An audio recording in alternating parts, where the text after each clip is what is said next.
Muy bien, buenos días. Vamos a continuar en esta mañana con estas enseñanzas que hemos iniciado y que hemos titulado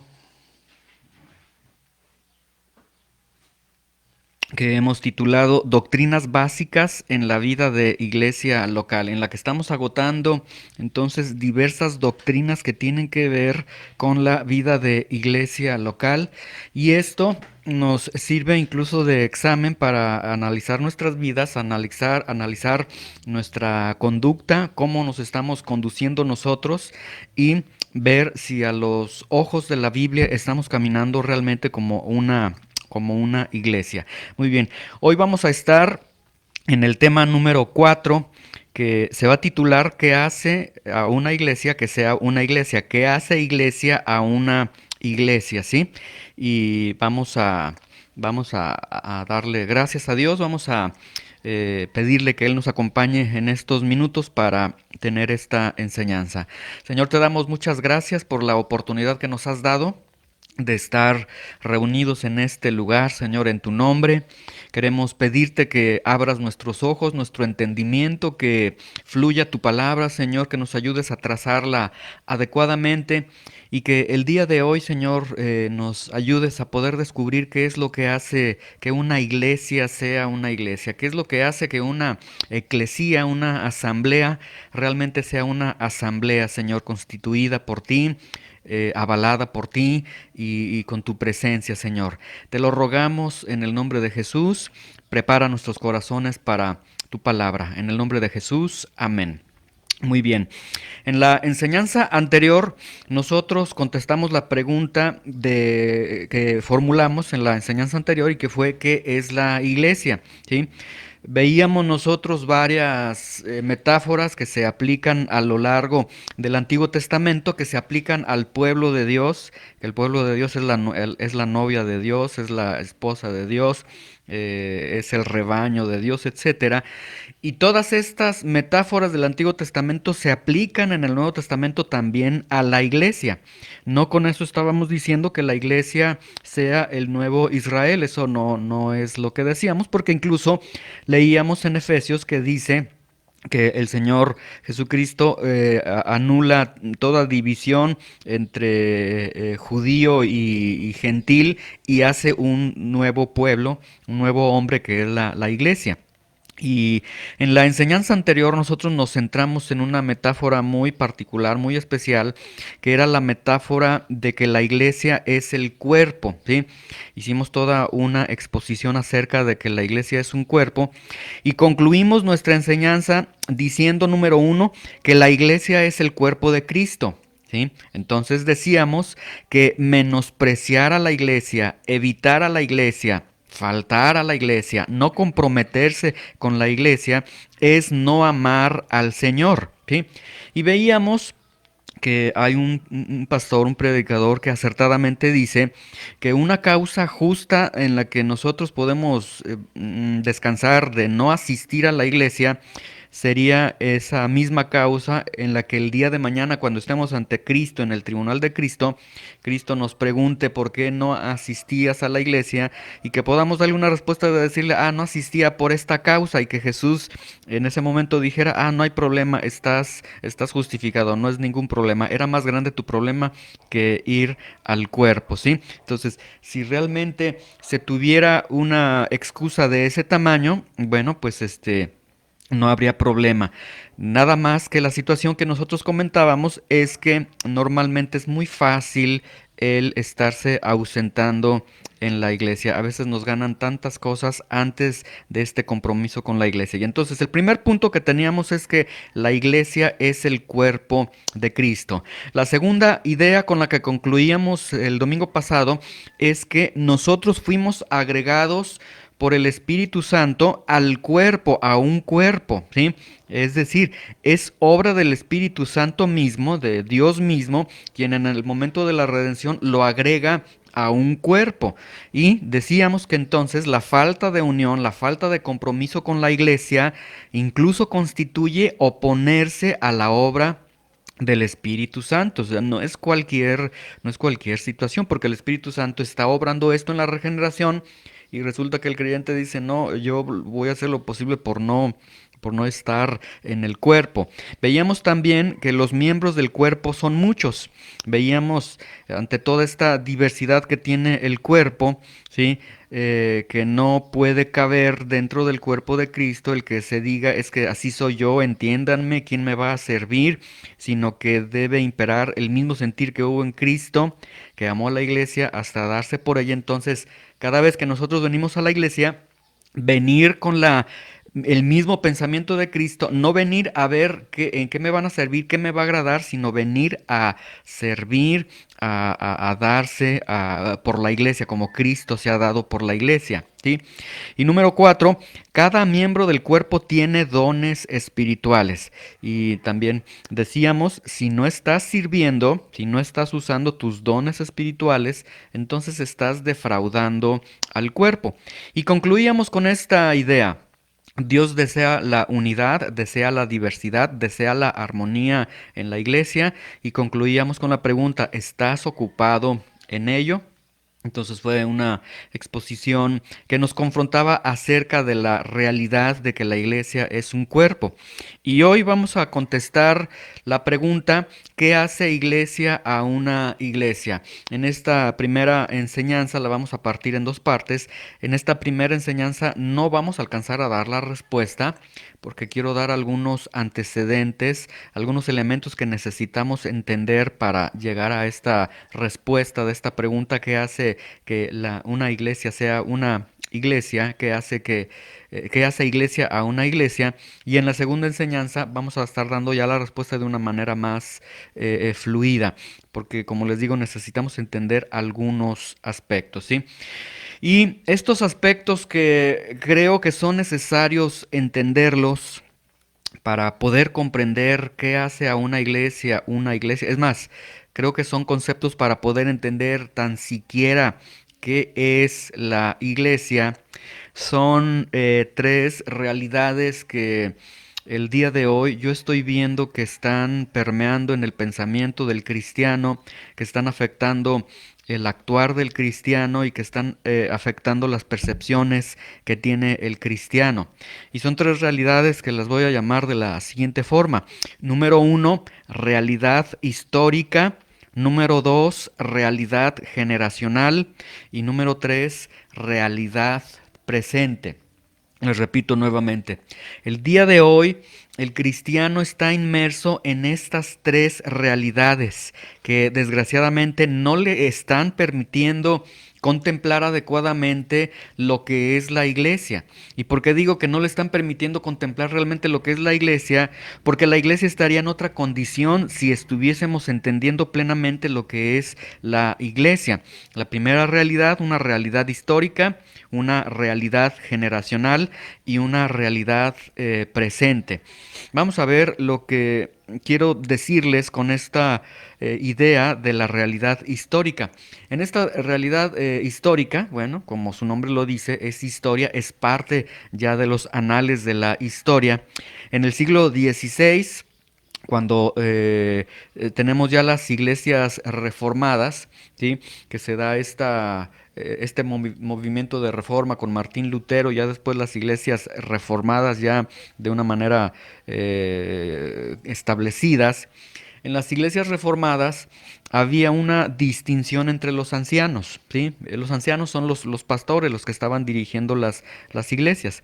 En las iglesias entonces reformadas tenían una distinción muy marcada con los pastores. Habían pastores que gobernaban a la iglesia y habían pastores que eran pastores maestros, que se dedicaban al equipamiento de los santos. Es decir, tenían dos tipos de pastores. Un pastor que se dedicaba a la administración de la iglesia y un pastor que se dedicaba exclusivamente a la enseñanza, al equipamiento de los santos, ¿sí? Ahora, el punto de esto y lo bueno que se tenía entonces en la Reforma es que la enseñanza bíblica recaía solamente en manos de maestros bíblicos, ¿sí? Este movimiento de la Reforma hizo un estruendo en el sentido de volver a la Escritura, de quitar estas ideas basadas en la tradición que tenía la Iglesia Católica romana en ese tiempo. La Iglesia Católica le daba el mismo peso o incluso mayor peso a las tradiciones que ellos tenían que a lo que la palabra de Dios estaba estableciendo. Y en la Reforma se tiene entonces toda la autoridad en la palabra de Dios, y la palabra de Dios era enseñada solamente por maestros bíblicos, no por cualquier persona, por maestros bíblicos. Desgraciadamente se dieron algunos sucesos a lo largo después de la Reforma.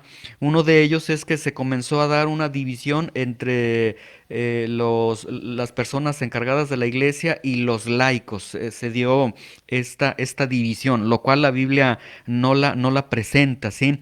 Pero el problema más allá de esta división entre los servidores o los pastores y los laicos, es decir, laicos era aquel que no era un pastor, no era un maestro, pero participaba en la ayuda en la iglesia. Al paso del tiempo, el problema fue que la enseñanza fue recayendo poco a poco en manos de los laicos, ¿sí? A esto se le conoció como la era de la congregación o como la era de la renovación de los laicos. Y esto dio lugar a lo que el día de hoy tenemos como comúnmente se le llama células, reuniones de hogar, donde las personas se reunían entonces en hogares, había cercanía. No había formalidad de estar en un edificio, había convivencia y la gente disfrutaba, podía hacer preguntas, etcétera. Pero lo más grave de todo esto es que la enseñanza recaía al 100% sobre los laicos. Y en estas reuniones todos enseñaban, todos opinaban y todos decían, estamos siendo edificados con la Biblia. Y lo peor de todo es que llegaron a pensar que eso era una iglesia, que iglesia era sencillamente, nos reunimos en casa de Juanito y ahí todos, ¿y tú qué piensas de esto? ¿Y tú qué piensas de esto?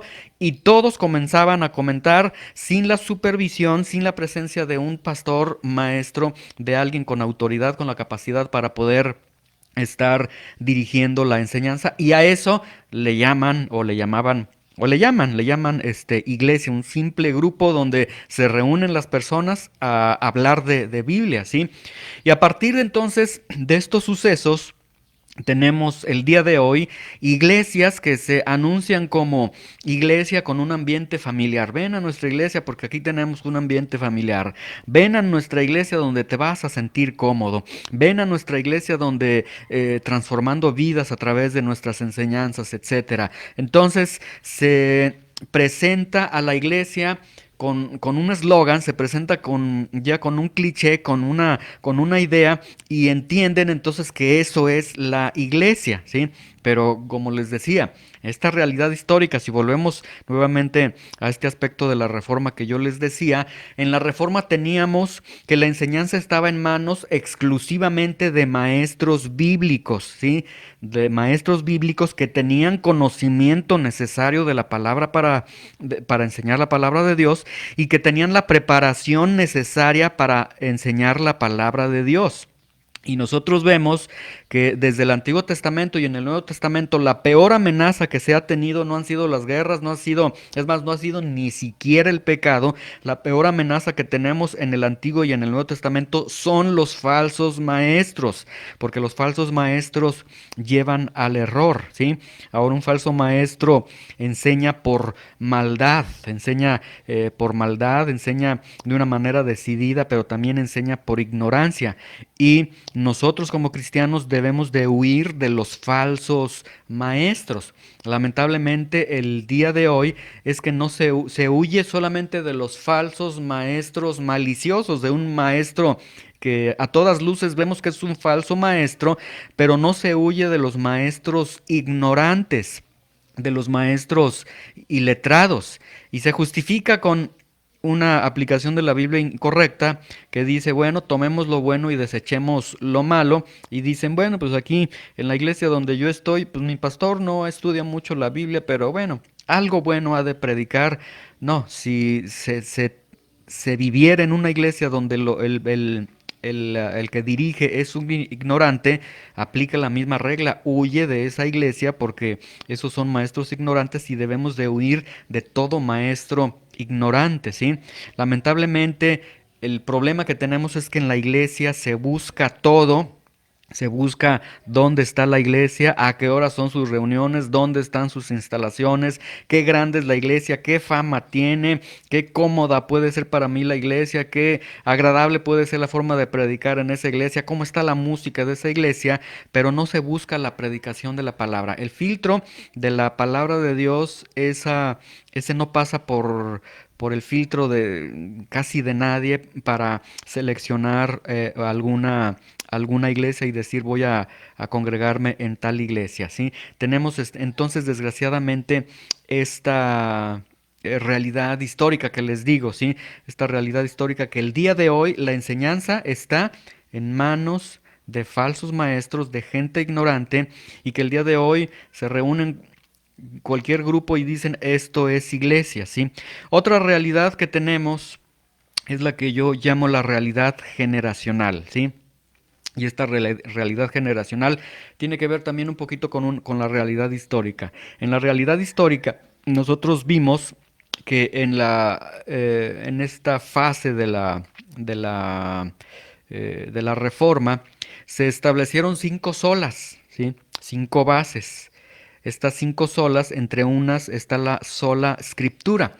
La sola escritura nos enseñaba que solamente la Biblia tenía la autoridad para la fe y para la práctica del cristiano. Es decir, se llegó a la determinación de decir, lo que va a regir al creyente es, en cuanto a la fe, en cuanto a su andar diario, es la Biblia, ¿sí? Y se llegó entonces a decir, la Biblia está completa, la Biblia tiene autoridad, la Biblia es verdadera, ¿sí? En la sola escritura. Vamos a segundo de Timoteo capítulo 3, 16, para que veamos que la misma Biblia nos habla de que ella es totalmente completa, autoritativa y verdadera. Segundo de Timoteo, capítulo 3, versículo 16, ¿sí?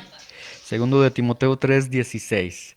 Dice lo siguiente, se los leo. Dice, toda la escritura es inspirada por Dios, es útil para enseñar, para redarguir, para corregir, para instruir en justicia. ¿Sí? Se los leo nuevamente. Toda la escritura es inspirada por Dios. Toda la palabra de Dios es inspirada por Dios. Toda la palabra de Dios es útil para enseñar, es útil para redarguir, para corregir, para instruir en justicia. Y entonces ahí tenemos sola escritura. Solamente la escritura tiene autoridad para la fe y la práctica del cristiano. La Biblia está completa, es autoritativa, es verdadera, ¿sí? Entonces, en este tiempo de la Reforma, cuando se da esta sola de la sola escritura, fue realmente un grito de guerra en ese momento, porque por muchos años la Iglesia Católica Romana había dicho no, la tradición es superior a la verdad de la Biblia, y entonces los reformadores dicen no, solamente la Biblia, la sola escritura, la base en la escritura. Y entonces la Iglesia Católica Romana contesta ante este grito de guerra de la sola escritura y amenaza a Martín Lutero con la excomunión, incluso con la muerte, pero Martín Lutero, cuando es llevado a este juicio, él contesta estas palabras que han sido preservadas a lo largo de la historia, y él contesta y dice, por tanto, a menos que yo sea persuadido o convencido por el testimonio de la Escritura o por el más claro razonamiento, a menos que sea persuadido por medio de los pasajes que he citado, y a menos que mi conciencia sea sometida de esta manera por la palabra de Dios, no puedo retractarme y no lo haré, porque es peligroso para un cristiano el hablar en contra de su conciencia. Me mantengo firme, no puedo hacer otra cosa, que Dios me ayude. Amén. Y entonces teníamos que Martín Lutero decía que su conciencia había sido capturado por la palabra de Dios, ¿sí? Entonces, lo que tenemos es que Martín Lutero dijo, no, la palabra de Dios debe de regir la vida totalmente del creyente. Y él en un momento en donde su vida, su libertad y su vida estaba en peligro, él dijo, no, me voy a lo que la Biblia dice. Y si la Iglesia Católica Romana de ese tiempo está diciendo, oh, no, que las tradiciones, que la oración por los muertos, que la oración de María y tantas cosas, él dijo, no, si la Biblia no lo dice, entonces no es verdad. Y este fue el punto valiente que tenía Martín Lutero, ¿sí? Ahora, la Iglesia Católica Romana le contesta a Martín este argumento y le dice, eso que enseñas es mentira, porque la misma Biblia no enseña que la Biblia sea la sola escritura, es decir, la Biblia no enseña que ella sea la única autoridad, ¿sí? Y entonces ellos enseñan esto, pero vemos a lo largo de varios pasajes de la Biblia, acabamos de leer uno, donde la misma palabra de Dios se establece como única, como autoritativa y como la única guía para ser quien nos guía en nuestra vida, en la vida, en la práctica, en la vida práctica, en la fe de cada uno de nosotros, ¿sí? Y entonces, la Biblia es verdadera, es autoritativa, es confiable, y esto no se puede decir de las tradiciones, ¿sí? Por lo tanto, la palabra de Dios es la única autoridad para la fe cristiana. La sola escritura es la única manera de evitar que la opinión personal y subjetiva tenga prioridad sobre las enseñanzas de la Biblia, ¿sí? Si nosotros tuviésemos a la Biblia en primer lugar como la sola escritura, cualquier opinión personal quedaría totalmente desechada, no se estaría preguntando qué piensas, porque estaríamos yendo a lo que la Biblia está enseñando.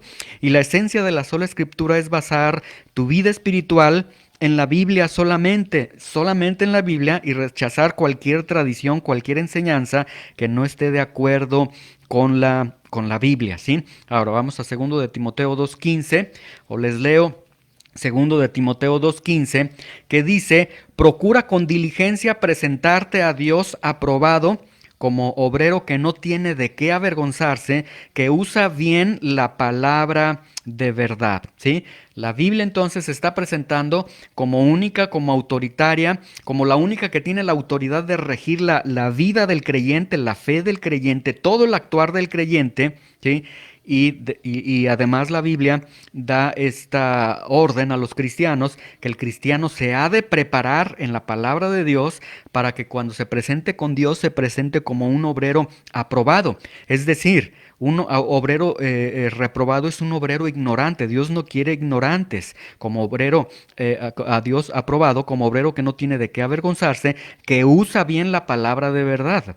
Y si usa bien la palabra de verdad es porque conoce adecuadamente la palabra de Dios. Bueno, en esta realidad generacional que yo les decía, usé un poco de las realidades históricas con esta sola escritura para comentar lo siguiente, ¿sí?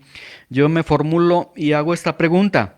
Bueno, esta es la verdad histórica que tenemos, la sola escritura. Los cristianos regresando a la autoridad de la Biblia. La única autoridad de la Biblia, la única autoridad para los cristianos es la Biblia. Ya no es lo que yo pienso, lo que yo siento, lo que dice X persona, es lo que dice la Biblia. Y la pregunta que yo tengo el día de hoy es, ¿en verdad hoy día la escritura es solamente la que tiene autoridad para la fe, para la práctica del cristiano? ¿En verdad hoy solo la escritura es la verdad completa de Dios, la verdad autoritativa de Dios para el cristiano, la verdad para el cristiano el día de hoy? Y yo en esta realidad generacional, yo lo dudo profundamente. Yo no creo que la sola escritura sea la sola escritura el día de hoy en estas generaciones que nosotros tenemos. El teólogo R.C. Sproul decía, el problema de la iglesia hoy día es que no conoce a Dios, ¿sí? Y esto es irónico. El problema del cristiano el día de hoy es que no conoce a Cristo.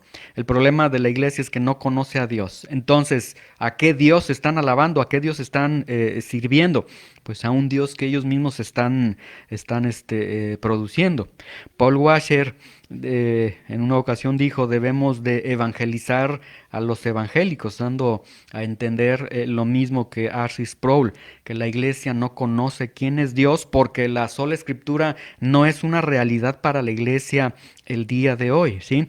El día de hoy vivimos en la generación más antiintelectual de todos los tiempos, y esto no es coincidencia. Vivimos en los últimos tiempos, en los tiempos donde, dice el apóstol Pablo, habrá una gran apostasía fantasía y curiosamente vivimos en los tiempos más antiintelectuales de toda la civilización humana, ¿sí? Vivimos en el tiempo de las letras donde la gente no sabe leer, vivimos en la peor generación que no lee nada, ¿sí?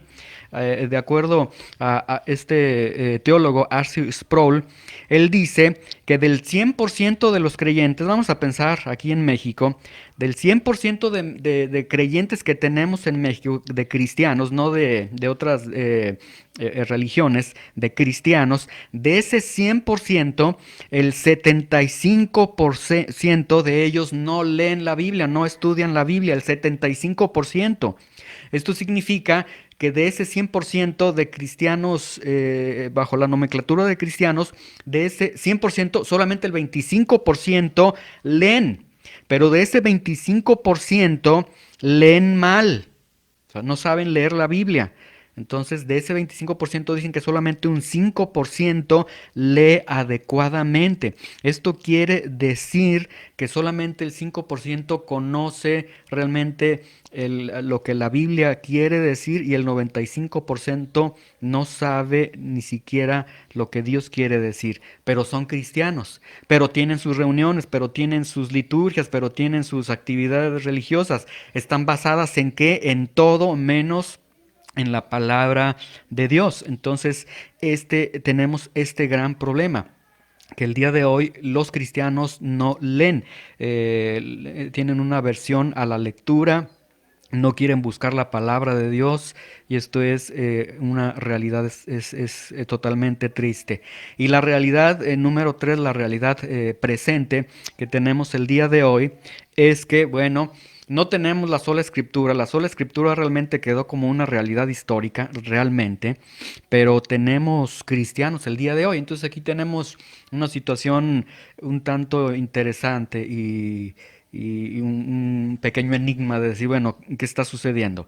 No tenemos la sola escritura, eso es un hecho, o sea, no nos pongamos muy románticos ni muy valientes y, sí, la reforma y la sola escritura, no. La realidad histórica de la sola escritura no es una realidad generacional en nuestras vidas, esa es una realidad. Los cristianos no están leyendo la Biblia, ¿sí? Si yo les preguntara, por ejemplo, a ustedes en esta semana, ¿cuántos de ustedes leyeron y estudiaron su Biblia? Ahí estaríamos viendo que esto es cierto lo que les estoy diciendo, ¿sí? No tenemos la sola escritura. Sin embargo, o sea, la Biblia no está gobernando la vida del creyente. Sin embargo, sí tenemos cristianos. Entonces la pregunta es, ¿y cómo es que tenemos cristianos? Si la Biblia es la que le va a proporcionar la fe, la dirección al cristiano, ¿cómo es que tenemos cristianos el día de hoy? Y la respuesta, desgraciadamente, es a través de las redes sociales. Esta es la realidad presente que tenemos el día de hoy. ¿Cómo mantiene el creyente su fe el día de hoy? A través de la tecnología y particularmente a través de las redes sociales, ¿sí? Las redes sociales han provocado varias, al menos tres situaciones que yo puedo identificar. Número uno, han desviado el tiempo que se puede emplear para leer y estudiar la palabra de Dios, ¿sí? Porque esta es una gran realidad. El cristiano dice, no tengo tiempo para leer la Biblia, pero todos los días consultó sus redes sociales y pasó algunos minutos que se convierten en horas en las redes sociales, ¿sí? Decía Paul Washer, creo, en una predicación, él decía, la sola existencia del Facebook y del Twitter, dice, será evidencia para que el día de mañana, delante de Dios, podamos decirle, no era falta de tiempo lo que tuve para buscarte, ¿sí? Porque las redes sociales están consumiendo el tiempo. Entonces, las redes sociales desvían el tiempo que se puede o que se debería de emplear mejor para leer y estudiar la palabra de Dios. Segundo, desvían la atención de la suficiencia y de la autoridad de la palabra de Dios y esto es muy grave, ¿sí? porque ahora no nos basamos en las tradiciones de la Iglesia Católica Romana, ahora nos basamos finalmente en tradiciones que estamos encontrando en las redes sociales, ¿sí? Que tal pastor dijo esto, que tal predicador dijo esto, que tal persona dice esto, y ahora todo es, lo vi ahí, lo vi ahí, y ahí es donde ahora están teniendo el sustento de su fe. Y número tres, nos lleva a un retroceso histórico porque nos hace regresar a las tradiciones como base autoritativa, ¿sí? Hoy día el creyente dice que no tiene tiempo para leer la Biblia y eso es muy común. Es la respuesta que el 99.9 de los cristianos contestan, ¿sí? Cuando yo estaba dando estos cursos de hermenéutica, cuando los daba en Aguascalientes, en San Luis, la respuesta común de por qué no hacían la tarea las personas es que no tenían tiempo para hacer sus tareas, ¿sí? Pero las personas el día de hoy sí tienen tiempo para acceder a sus redes sociales. Es más, se convierte en una necesidad la red social el día de hoy de accesar a ella y ojalá que se convirtiera en una necesidad el acceder a la Biblia. La sola escritura lleva al creyente a decir, la Biblia dice esto. En la realidad histórica que teníamos, cuando se da la sola escritura es, esto dice la Biblia. Martín Lutero dice, mi conciencia está cautiva por la palabra de Dios, esto dice Dios, de ahí no me muevo. El día de hoy la frase ha cambiado y el día de hoy es, tal publicación lo dice o tal página lo dice, ¿sí? Jesús dijo, hagan discípulos. Y hoy se predica hagan seguidores, para que vean cómo sutilmente las redes sociales realmente están reemplazando la sola escritura. Jesús dice, hagan discípulos, encárguense de hacer discípulos, pero el día de hoy es al contrario. No, mejor que la gente me siga y que esté escuchando lo que yo estoy diciendo. Mejor hagamos seguidores, ¿sí? Y las redes sociales crean una falsa imagen. De hecho, está comprobado por personas de autoridad en cuanto a imagen, psicología y demás, que todo lo que se presenta en el Facebook, todo es una falsa imagen. El 99% de lo que se publica son puros ideales, ¿sí? Es decir, se publica la mejor situación, la mejor comida, el mejor momento, el pastor ideal, el predicador ideal, la iglesia ideal, siempre se predica lo mejor de lo mejor y todo eso es además de ser una mentira, es una ilusión, ¿sí?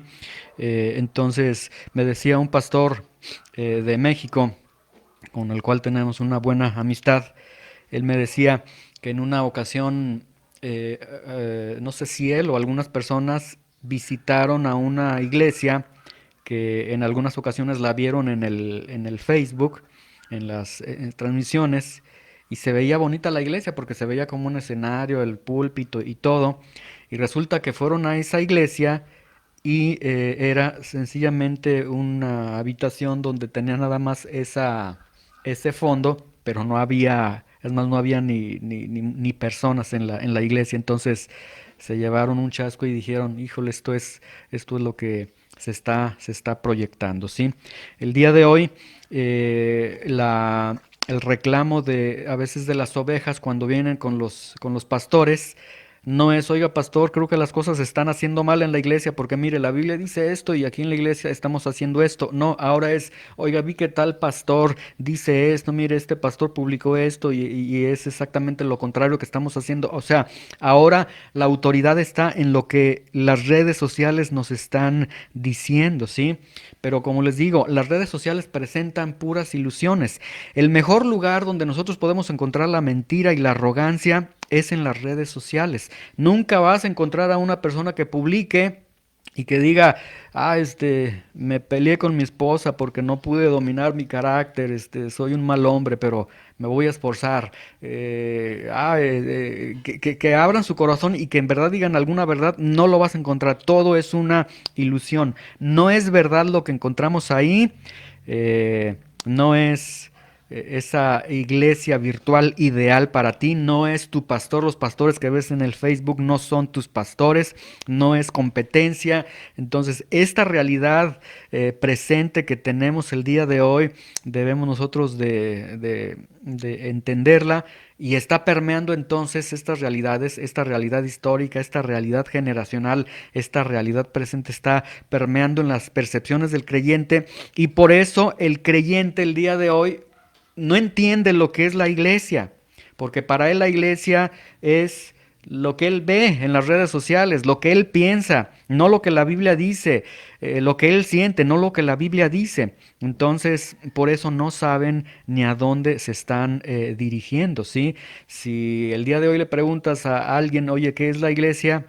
No lo va a entender. Si no te sabe contestar lo que es la iglesia, entonces no sabe vivir como iglesia. Es la verdad de las cosas y lo grave de esta realidad que tenemos con estas realidades que acabo de citar, ¿sí? Entonces, eso no nos lleva a la respuesta de lo que es la iglesia y de lo que hace que la iglesia sea iglesia, ¿sí? Voy a concluir con tres ideas erradas de lo que las personas piensan que es la iglesia el día de hoy, ¿sí? El día de hoy, las personas o los creyentes consideran que la iglesia es el lugar donde nosotros nos reunimos, ¿sí? La iglesia es el auditorio, es el salón donde nos reunimos. Y yo he escuchado incluso así, en verdad, tristemente, pastores que se precian de tener mucho conocimiento, que menosprecian a aquellos que se reúnen en una casa y que dicen, si ustedes se reúnen en una casa, entonces no es iglesia, porque la señal de que es una iglesia es que Dios les dé un lugar grande. ¿De dónde sacaron esas ideas tan absurdas? Las sacan de sus propias ideas, de su propia ignorancia. La iglesia nunca ha sido el lugar donde nosotros nos reunimos. Vamos a primero de Pedro capítulo 2 versículo 5 y después a Efesios capítulo 2 versículo 19, 20 y 21. Primero de Pedro capítulo 2, 5 dice: ustedes también, como piedras vivas, sean edificados como casa espiritual y sacerdocio santo para ofrecer sacrificios espirituales a Dios por medio de Jesucristo. Y aquí lo que nos está diciendo es que ustedes son, ¿sí? La iglesia no es el lugar donde nos reunimos, no es el llamado edificio, el templo, como le quieren llamar. No, el templo somos nosotros, la iglesia es cada uno de los creyentes, ¿sí? Efesios 2, 19, 20 y 21 dice: así que ya no son extranjeros ni advenedizos, sino conciudadanos de los santos y miembros de la familia de Dios. Edifíquense sobre el fundamento de los apóstoles y profetas, es decir, el Señor Jesucristo, siendo la principal piedra del ángulo Jesucristo mismo, en quien todo el edificio bien coordinado va creciendo para ser un templo santo en el Señor.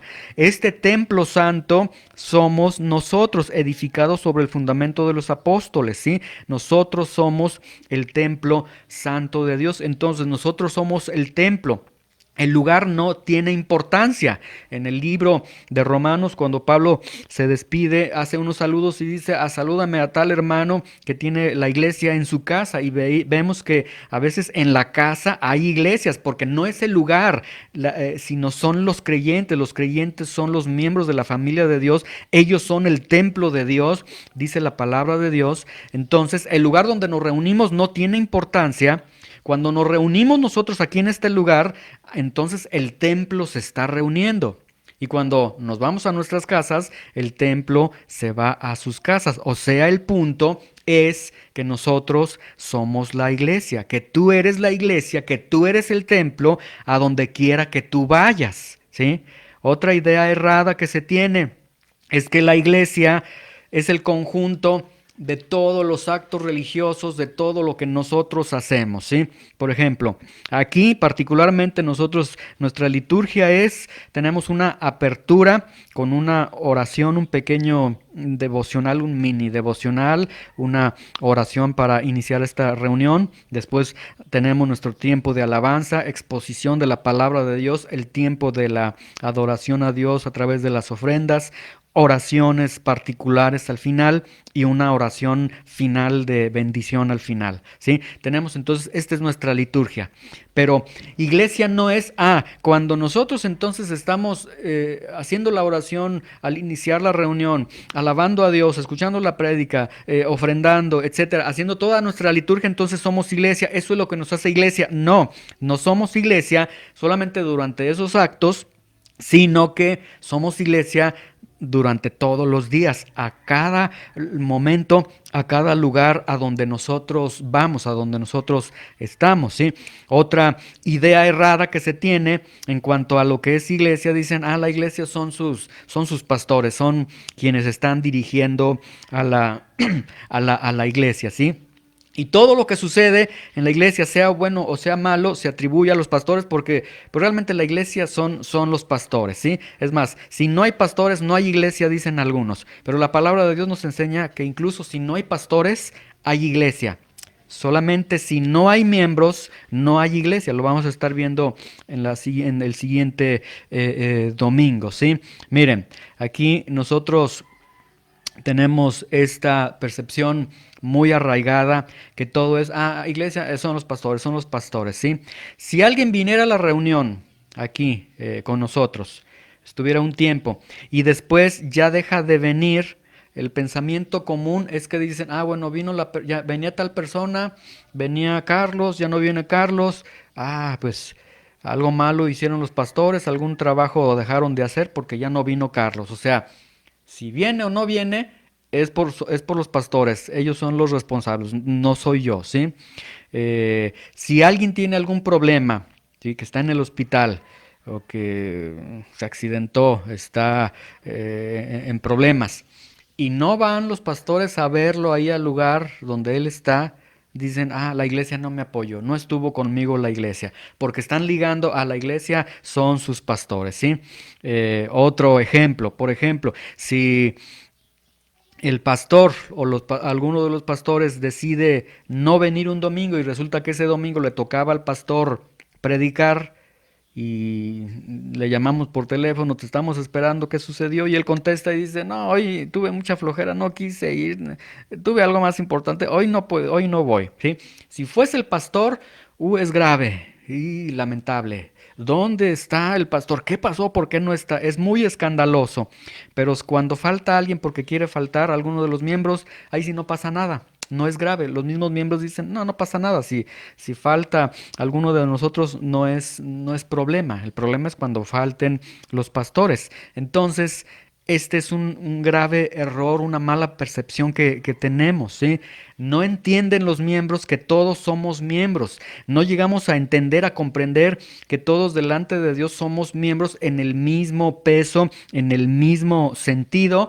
Habíamos explicado el domingo anterior que hay una distinción en cuanto a las funciones, pero todos tenemos el mismo carácter de miembros, todos tenemos la misma responsabilidad, ¿sí? Cada domingo mi responsabilidad, por ejemplo, es preparar la enseñanza, preparar la exposición de la palabra. Esa es la responsabilidad que yo tengo. Pero ustedes también tienen una responsabilidad y la responsabilidad que ustedes tienen es tan pesada como la responsabilidad que tengo yo de preparar. La responsabilidad de ustedes es prepararse para escuchar lo que se va a decir.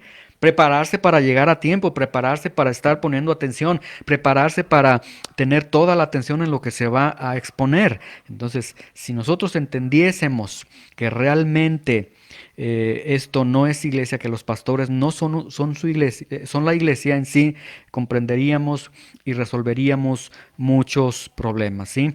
Entonces, iglesia no es simplemente reunirnos y vamos a leer la Biblia, ¿sí? Porque el reunirnos y vamos a leer la Biblia lo podemos hacer en cualquier momento y lo puede hacer cualquier persona. Alguien le dice, te invito a un café, vamos a un café y comienzan a hablar de Biblia. Esa es una reunión donde se juntan para leer la Biblia, ¿sí? Pero eso no es iglesia, eso no puede ser iglesia, ¿sí? La iglesia no es el lugar donde nos reunimos, la iglesia no es el lugar donde nos reunimos. A veces dicen, ¿y dónde se están reuniendo? Nos reunimos en una casa por el momento. Y cuando escuchan, nos reunimos en una casa, dicen, entonces, no, mejor voy a otro lugar porque tienen la falsa idea de que la iglesia es el lugar en donde se reúnen. Iglesia no es lo que hacemos, ¿sí? Algunos a veces dicen, ¿y cómo es una reunión en su iglesia? Bueno, particularmente está muy centrada en la palabra de Dios, y tienen músicos, no, no tenemos músicos todavía, y tienen esto, no, no tenemos esto todavía, entonces, pues como que mejor busco otro lugar porque piensan que la iglesia es lo que hacemos, ¿sí? La iglesia no son sus pastores. Entonces, ¿qué hace a la iglesia? ¿Qué hace que la iglesia sea la iglesia? Vamos a dar respuesta el siguiente domingo a esta gran verdad. Vamos a concluir en esta enseñanza entonces con estas tres realidades que les he citado: la realidad histórica, la realidad generacional y la realidad presente, para que cada uno de nosotros podamos sacudir nuestra cabeza e ir en contra de estas realidades, ¿sí? En cuanto a esta realidad histórica, tenemos la realidad histórica en la que se establece que la enseñanza debe estar en manos de personas capacitadas para la enseñanza. Cuida, vigila que aquellos que te enseñan la palabra de Dios tengan el conocimiento de la palabra de Dios, que tengan la capacidad para poder enseñar y que tengan la autoridad de parte de Dios para enseñar la palabra de Dios. Y también en esta realidad histórica, volvamos a la sola escritura, que la palabra de Dios sea quien rija nuestras vidas enteramente, completamente a nuestras vidas, que no sea lo que tú piensas, que no sea lo que tú sientes, que no sea lo que dice fulano de tal, que no sea lo que dice el pastor más afamado, etcétera, que sea solamente la escritura. Y tenemos en esta realidad histórica, esta parte intelectual. Ya es tiempo de quitar la ignorancia de nuestras vidas, los pretextos. Ya es tiempo de no estar llenándonos de basura, ¿sí? En las redes sociales realmente no, escasamente encontrarás cosas buenas, escasamente encontrarás, hay páginas muy interesantes de edificación, pero son escasas. Pero aquí lo más importante es mejor vete a la palabra de Dios, que la palabra de Dios sea suficiente para llenar tu vida y entonces hacer a un lado ya la pérdida que tenemos de tiempo y analizar cuál es el alimento que tenemos el día de hoy.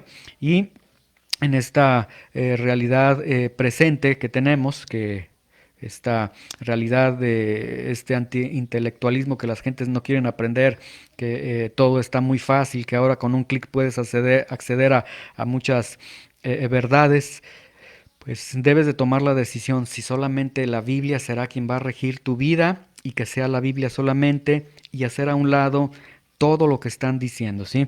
Es muy interesante ver, y lo decía un pastor, no recuerdo el nombre de este pastor, pero él decía que en las redes sociales todos hablan con autoridad. Dice, analicen eso, no hay nadie que hable sin autoridad. Todos establecen, esto es así, esto es así. Yo leía una publicación que he leído algunas publicaciones de algunos pastores que dicen las cosas son así y si no las haces así estás mal, o sea, lanzan condenación. Pero ya una última, que es como la gota que derrama el vaso, escucho que un pastor dice, si no se predica con tal formato del Office, del software del Office, entonces no es predicación. O sea, llegamos hasta el punto de la locura, llegamos al punto de la insensatez el día de hoy. Entonces, mejor volvamos a la escritura, emprendamos el camino a la enseñanza, seamos personas que leen la Biblia, que estudian la Biblia, y personas que se rigen solamente por la verdad o por fuentes en verdad fidedignas de la verdad, ¿sí? Mejor analiza una página en internet o libros, etcétera, pero no vayas al basurero de las redes sociales a inundar tu vida de esa pues enseñanza, ¿verdad? Muy bien, vamos a darle gracias a Dios, vamos a terminar esta enseñanza y el próximo domingo estaremos entonces dando respuesta a qué es lo que hace que la iglesia sea la iglesia. Señor, te damos gracias en esta mañana por la exposición de tu palabra, te damos muchas gracias por la oportunidad que nos has dado de estar delante de ti, Señor. Y el día de hoy, Señor, no llegamos a esta respuesta del título que tenemos para esta mañana, pero Señor, confronta nuestras vidas a cada uno de nosotros, Señor, a través de estas realidades que nosotros hemos mencionado, Señor, a través de esta realidad histórica en la que estamos muy lejanos a la realidad histórica, Señor, muy lejanos a abrazar esa cautividad de tu palabra a la conciencia del hombre. El día de hoy son tradiciones, son lo que pensamos, es lo que piensa la gente, es lo que otros están opinando, son tantas cosas, pero no es lo que tu palabra está diciendo, es lo que estamos sintiendo, lo que estamos decidiendo, pero no es lo que tu palabra está enseñando. Si en verdad decimos que tu palabra es autoridad, es completa, es suficiente, llévanos entonces a esa verdad, que nuestras vidas se rijan por la sola escritura, Señor, en el nombre de Jesús. Esta realidad generacional que tenemos, Señor, esta generación tan pobre, tan ignorante que tenemos el día de hoy, porque así ha decidido ser ignorante, Señor. Es irónico en la era donde la tecnología está en avances impresionantes, es cuando tenemos la generación más ignorante porque solamente come basura, solamente se alimenta de basura. Tenemos acceso ahora a tantos libros, buen material, pero no se tiene el deseo de aprender. Deposita en nosotros este deseo de aprender, Señor. Tú no quieres un pueblo ignorante. Tu pueblo fue destruido porque le faltó conocimiento, le faltó discernir, y el discernimiento viene también por el conocimiento de la palabra de Dios, Señor.